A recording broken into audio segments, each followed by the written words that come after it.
দেখুন আজ আমরা দুপুরে কি রান্না করেছি। এই হচ্ছে ছোট ছোট আলু দিয়ে সয়াবিন দিয়ে কষা করেছি, আর এদিকে হচ্ছে ছোলার ডাল। এই থালাটা মেয়ের জন্য সাজিয়ে নিচ্ছি। আগে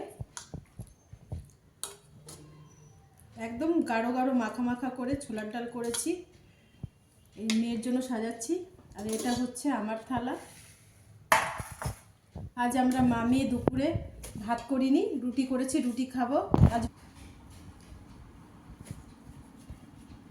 নিরামিষ খাই, সেই জন্য মেয়ে বললো মা রুটি করো, আজ ভাত করো না। তাই রুটি, সয়াবিন আলুর কষা কষা তরকারি আর হচ্ছে ছোলার ডাল।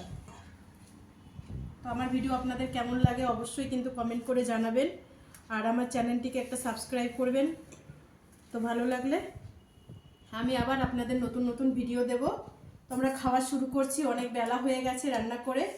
তো আপনারা কেমন আছেন সবাই অবশ্যই জানাবেন। তো আজকের মতো টাটা, কালকের ভিডিওতে আবার আসছি।